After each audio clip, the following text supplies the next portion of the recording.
Assalamualaikum warahmatullahi wabarakatuh. Perkenalkan, nama saya Marianti Tsunami dengan ujung NIM 043. Di sini saya akan menjelaskan materi tentang pengukuran kinerja sektor publik. Yang pertama ada definisi pengukuran kinerja. Mahmudi tahun 2010, kinerja diartikan sebagai suatu konstruksi yang bersifat multidimensional dan pengukurannya sangat bergantung pada kompleksitas faktor-faktor yang membentuk dan mempengaruhinya. Peranan indikator dalam pengukuran kinerja. Pengukuran kinerja dilakukan dengan mengembangkan variabel kunci yang sudah teridentifikasi menjadi indikator kinerja.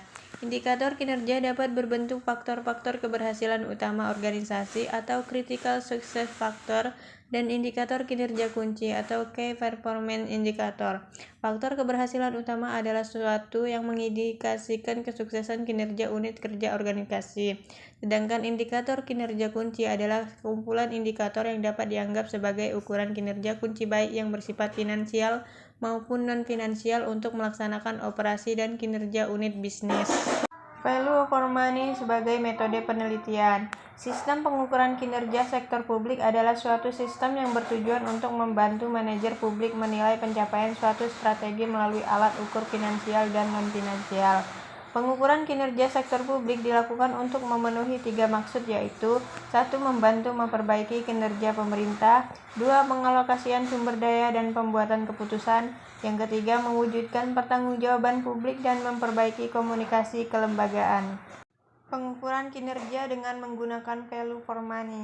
Value for money merupakan inti pengukuran kinerja pada organisasi pemerintah dan sektor publik. Kinerja pemerintah tidak dapat dinilai dari sisi output yang dihasilkan semata, akan tetapi secara terintegrasi harus mempertimbangkan input, output, dan outcome secara bersama-sama. Langkah-langkah pengukuran value for money. 1. Pengukuran ekonomi. Jika pengukuran efektivitas hanya memperhatikan keluaran yang didapat, maka pengukuran ekonomi ini hanya mempertimbangkan masukan yang digunakan. Ekonomi merupakan ukuran relatif. Yang kedua, pengukuran efisiensi. Efisiensi diukur dengan rasio antara output dengan input. Rasio efisiensi tidak dinyatakan dalam bentuk absolut tetapi dalam bentuk relatif. Unit A adalah lebih efisien dibanding unit B. Unit A adalah lebih efisien tahun ini dibanding tahun lalu dan seterusnya.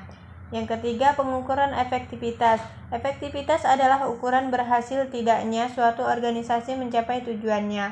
Apabila suatu organisasi berhasil mencapai tujuan, maka organisasi tersebut dikatakan telah berjalan dengan efektif. Yang keempat, pengukuran outcome. Outcome adalah dampak suatu program atau kegiatan terhadap masyarakat. Outcome lebih tinggi nilainya daripada output, karena output hanya mengukur hasil tanpa mengukur dampaknya terhadap masyarakat. Sedangkan outcome mengukur kualitas output dan dampak yang dihasilkan. Smith tahun 1996. Berikut kesimpulan yang dapat diambil dari materi tadi. Sistem pengukuran kinerja sektor publik adalah suatu sistem yang bertujuan untuk membantu manajer publik menilai pencapaian suatu strategi melalui alat ukur finansial dan non-finansial. Sistem pengukuran kinerja merupakan salah satu alat pengendalian organisasi karena diperkuat dengan adanya mekanisme reward dan punishment. Demikian materi yang dapat saya sampaikan, kurang dan lebihnya saya mohon maaf. Saya akhiri, wassalamualaikum warahmatullahi wabarakatuh. Terima kasih.